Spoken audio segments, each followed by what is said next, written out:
Well, I'd like to talk about leprechauns, and they really don't fit, do they, really, with other paranormal things?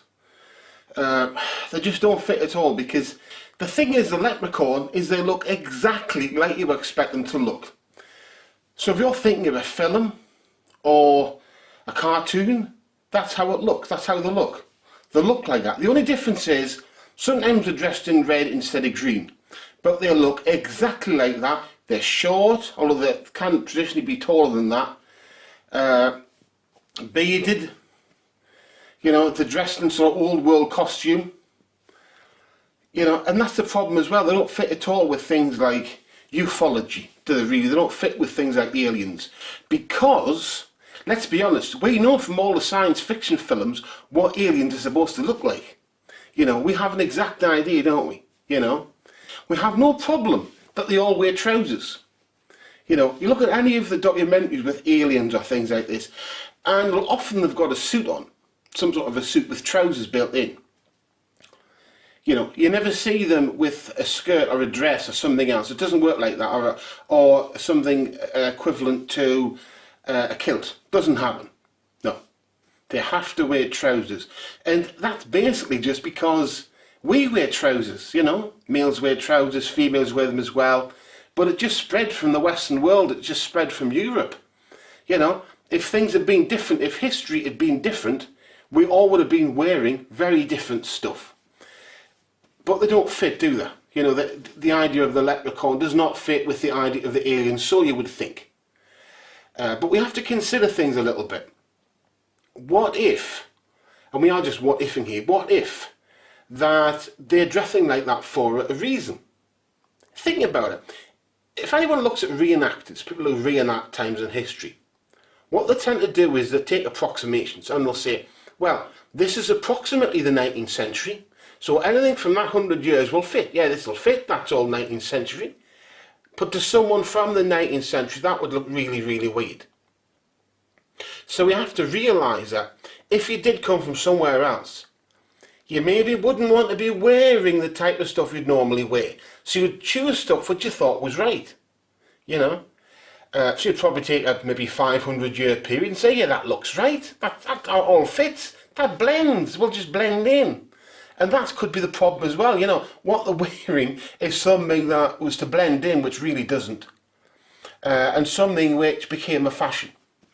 But I want you to realise that there is still sightings of leprechauns, okay? People still see them.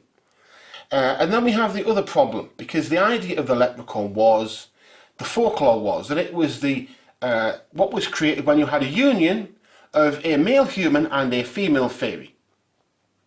The problem there is, nobody really has sightings of female fairies. Yes, people still see the fae, but they tend to see the male ones. And the male ones they see look like leprechauns, okay? So basically what we've got is, you know, these male creatures, short, dressed in old attire, that look male to us.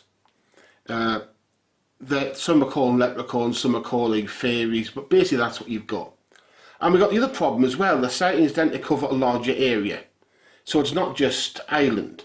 You tend to see things that look like that all over the world. But it's a whole concept, isn't it? Well, the problem we've got straight away is the science fiction. Because straight away, where do they come from? Do they come from this world? Now, if they're part of occultism, you could say, well, they're not solid beings, but that still will not sit right with a lot of people who are more interested in ufology and aliens and cryptozoology. It still won't sit right with them. Because they all take the keys from science fiction. We all have seen science fiction, the shiny suits and the things like this. But we have to remember, science fiction may have started off as being led by a few sightings, but now it's the reverse. It's giving us an expectation of what things look like. I mean, at the moment I am wearing a black polo shirt.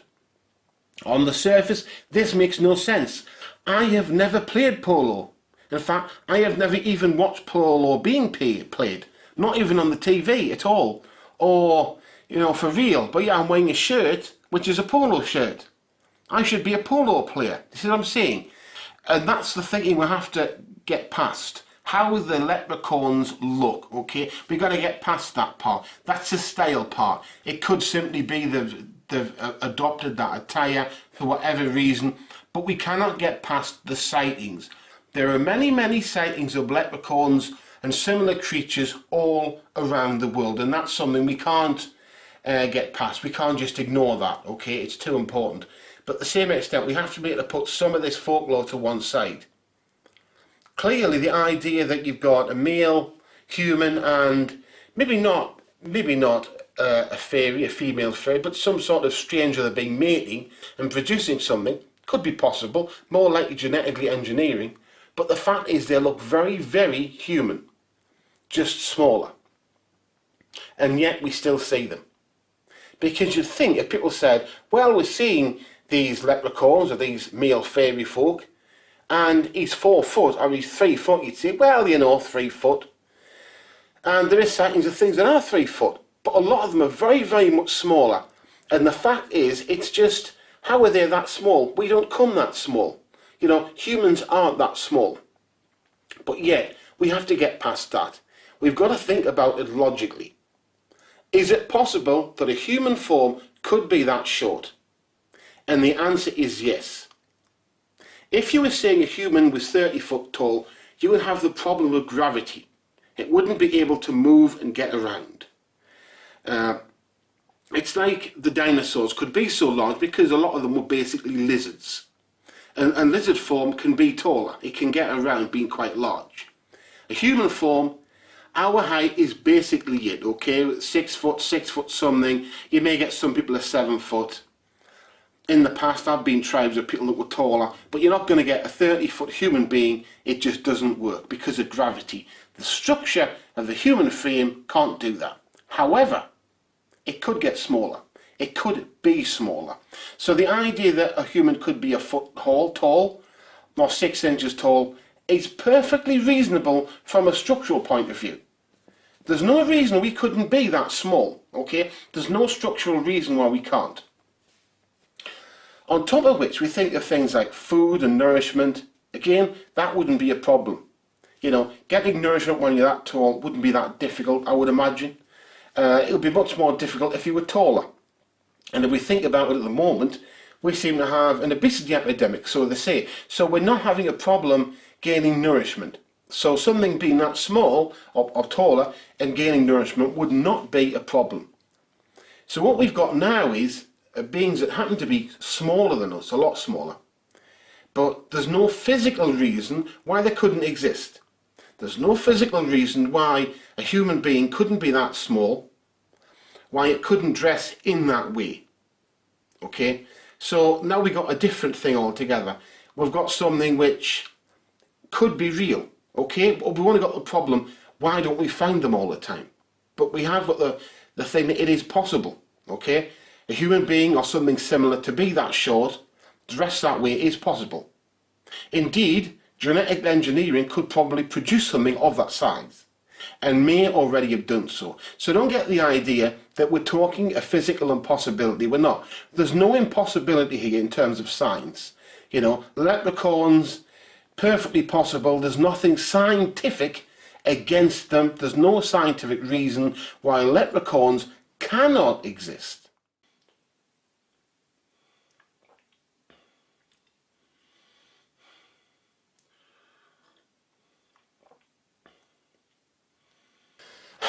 Well, I know what you think. You're thinking, where are the actual sightings of the leprechauns?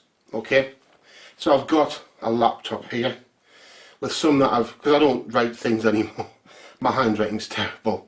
So I've got someone here. Leprechaun in Crookstown, County Cork, was wearing a red jacket, a red cap and a black jacket, and narrow shoes. Date unknown, that one.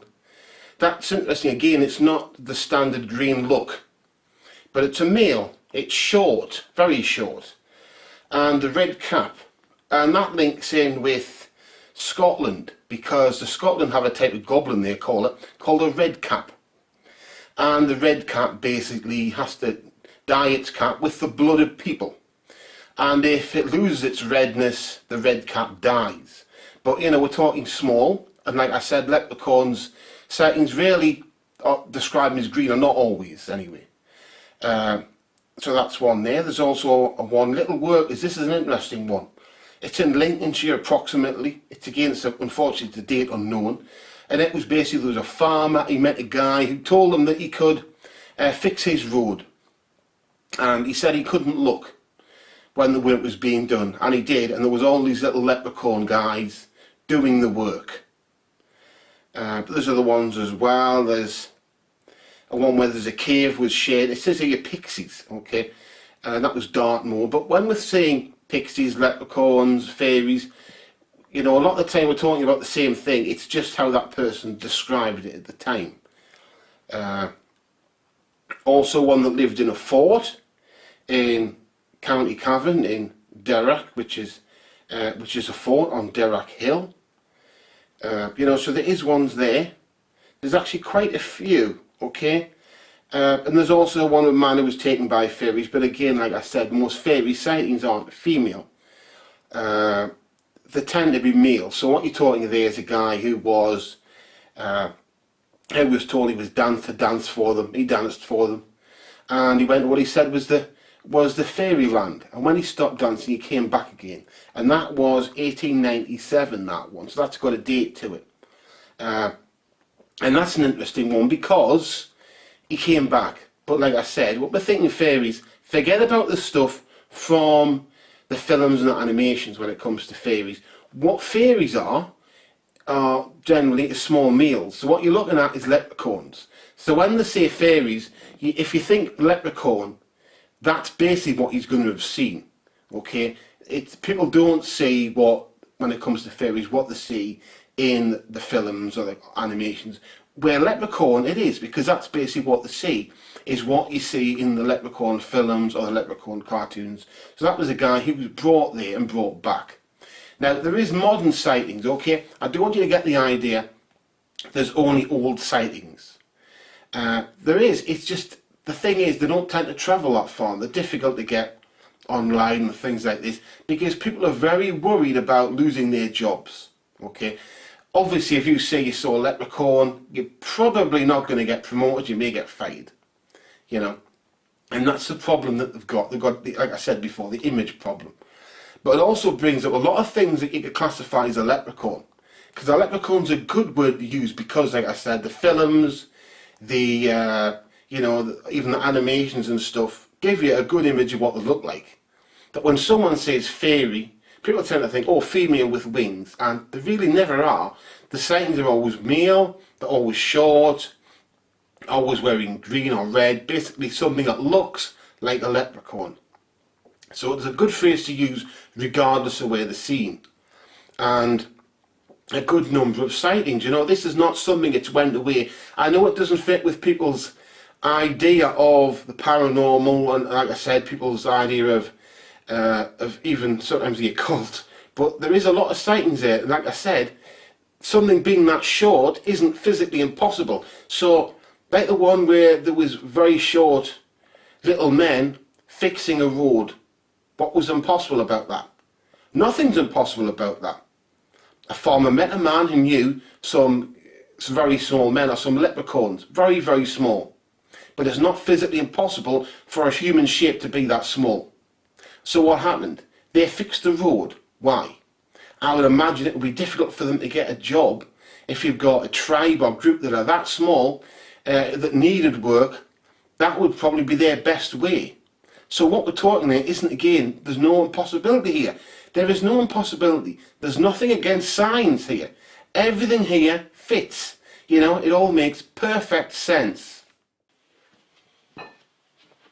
Now we come to the problem. Where do the leprechauns come from?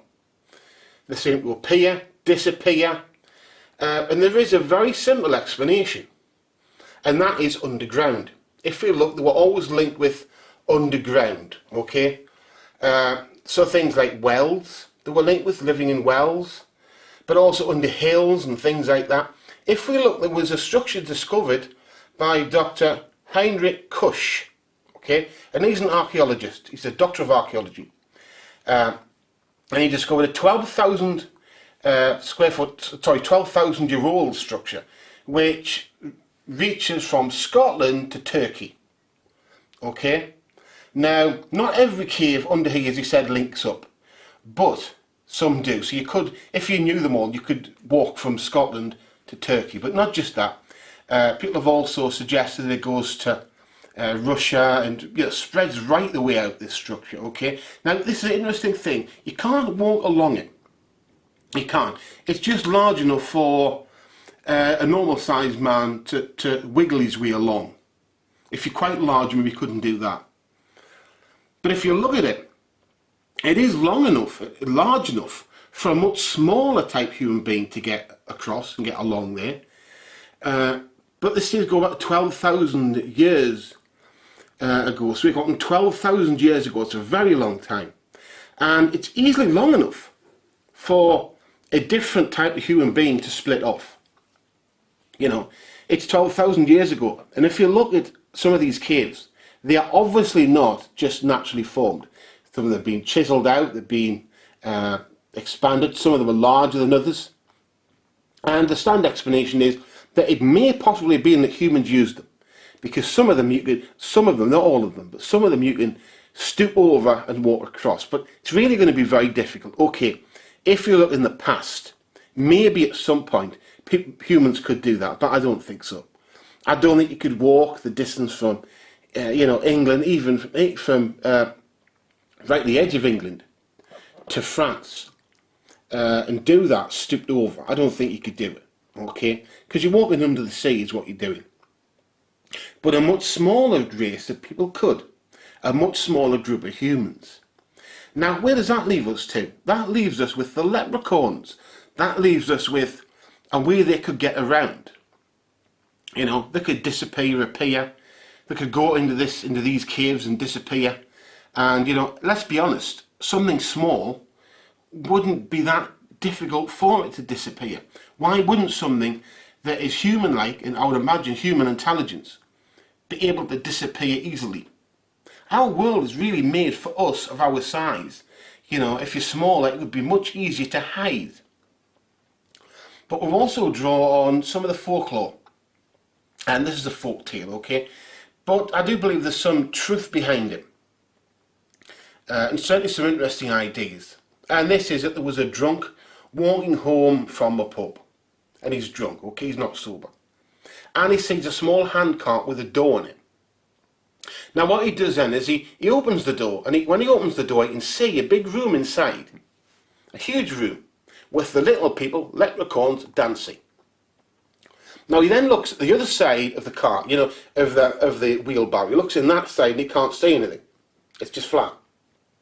But when he looks in this side, there's a great big room with leprechauns dancing round. He then sticks his head in. Now what he does then is he sees a cup, a chalice. So he grabs it and he runs away. And the little people run after him, but they don't catch him. And that is the end of the folk tale. The interesting thing is, what you're talking there is the fourth dimension. If you're actually looking at four-dimensional space, that's how it would work, okay? And we're not talking four dimensions including time.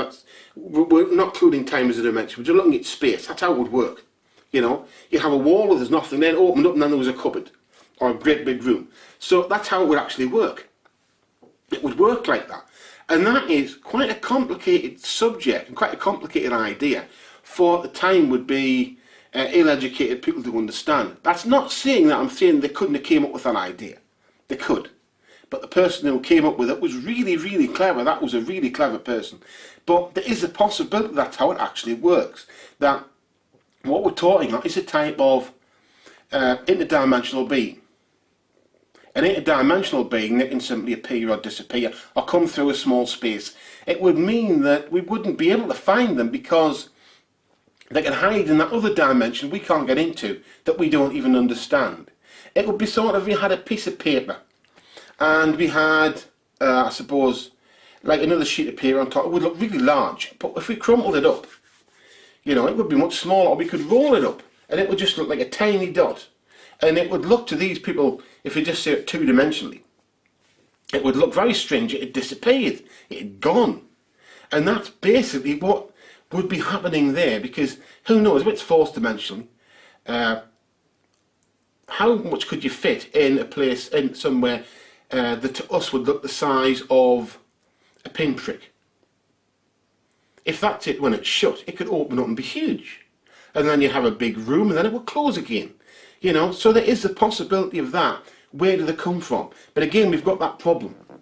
They don't fit the idea of aliens, but they may not be aliens. It's perfectly possible now that we have beings that are very, very short, that get around using underground tunnels, could have existed 12,000 years ago, at some point adopted clothing similar to ours, so they probably lived alongside us at one point or to a degree and just kept the same style. But there could also be interdimensional beings as well, and that is suggested by that folktale. And there is other ones as well of the idea of them disappearing and appearing, but also of doing magical things, which does suggest there's that other element there. Does not mean that they're not necessarily underground. It means that they probably have other places as well. And that's the only point we'll really get into anything which seems strange, really. And that is the point where we're talking about other dimensions. But you know what? We've already proven the idea of other dimensions. Physicists accept now that there is other dimensions, other realities.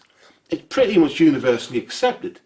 So, is that strange? So what we're left with is a being that are very small, perfectly possible, dress in an unusual way, but from our past, possible. That they could use underground structures, already exist, we know they existed, and could come from some other parallel world. And we have to remember the only reason our styles update of clothing is because of capitalism.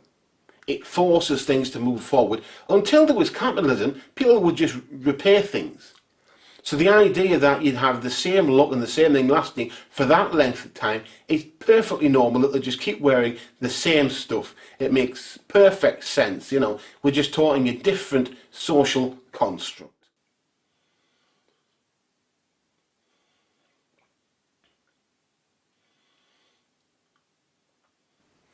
So, are leprechauns real? Well, it certainly seems that they can exist. There's nothing really stopping it. But now we have the other side of the leprechaun, and that is their use in occultism. I personally have written books using leprechauns for magical purposes, and they can be summoned. When they're summoned, are they seen? Yes, people can see them. You know, and that's the thing as well, you know, how many people have touched these leprechauns? We've got to realise that all there really is human experience. For instance, you could live in a world where I am not real, where the world around you is not real, where it's all simply a product of your imagination. However, that you could think that would mean that that part of you that thinks is real. It means that you're real, but everything else might not be. And that means all we're really left with is human experience. There is no solid world, okay? In actual fact, my body and everything around you is full of empty space. You know, solidity is really an illusion. And that means that the entities that can be summoned, that can be asked to do things for magical purposes, are they the same beings? Are they the echo of the beings that used to be, but seems that still exist? But there's one thing for certain. I don't feel leprechauns are going anywhere. They're not disappearing from the world. You know, leprechauns are real.